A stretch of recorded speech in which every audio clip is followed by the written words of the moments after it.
The HOA built a playground on my property without asking. I got a letter, and boom, there it was in my backyard. When I confronted Chairman Rick Hunter, he smirked and told me to deal with it. "It's for the community," he said. But he didn't know who he was messing with, what they didn't expect.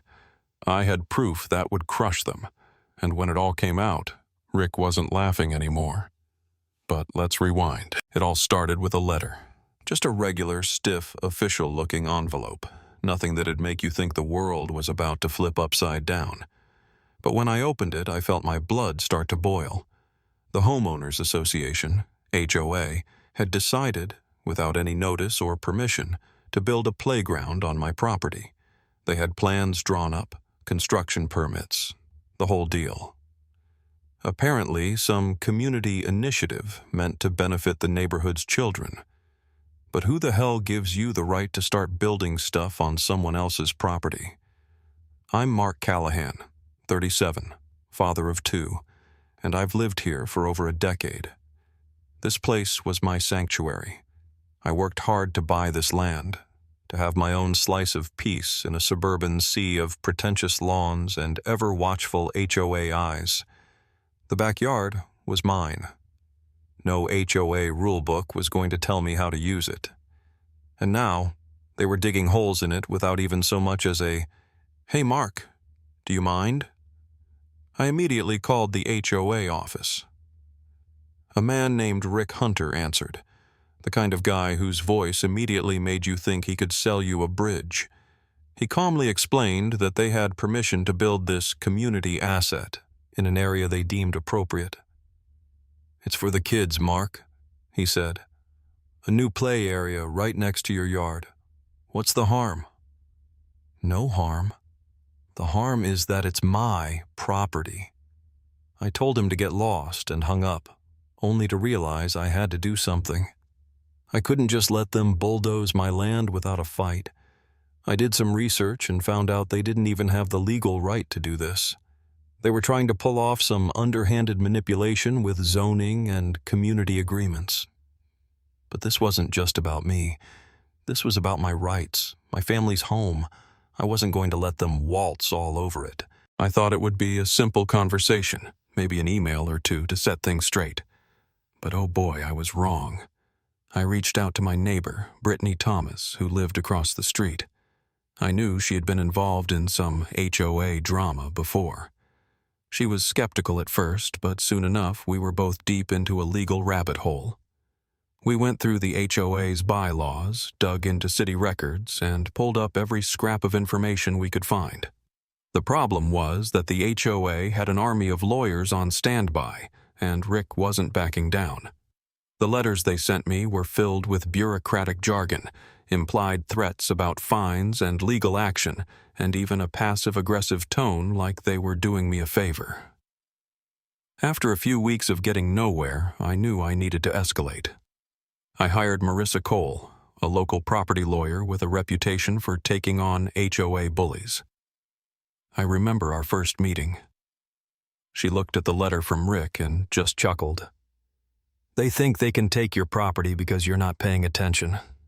They've underestimated you, Mark." It wasn't just the playground anymore. It was war.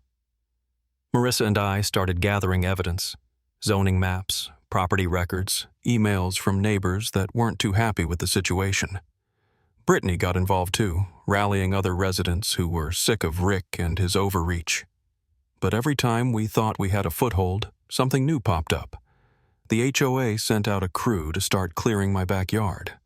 I confronted them one afternoon, feeling my heart race in my chest. "What are you doing here?" I asked, standing in front of the bulldozer like an angry fence post. The foreman, a guy named Charlie, looked at me like I was some kind of nuisance. "You've been notified. This is community property now." "Community property?" "This is my land," I snapped. He just laughed and waved the bulldozer forward. That's when I realized the game had changed. This wasn't just about paperwork anymore. This was personal.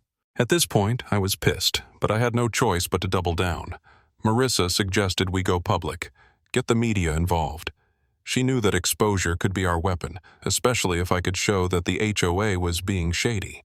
I arranged a meeting with a reporter from the local news, and it felt like the whole damn neighborhood was watching.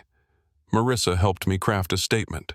I explained how the HOA had overstepped, violated my property rights, and basically made my family's life hell.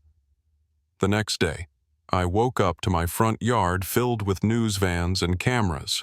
That's when I realized I had hit a nerve. The story went viral, and suddenly, Rick's playground was under public scrutiny. People from all over the country were tweeting about it, calling out the HOA for its blatant disregard for property rights. For the first time, I had the upper hand. But Rick didn't go down without a fight.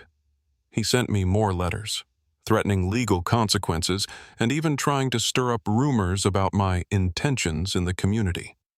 He claimed that I was trying to block a project for the greater good. The audacity. But he underestimated the power of a pissed-off dad with a few good allies. I started organizing with other homeowners who felt the same way. The final confrontation came at the city council meeting. I stood before a room full of angry residents, including Brittany and a few other key neighbors who had gathered their own stories.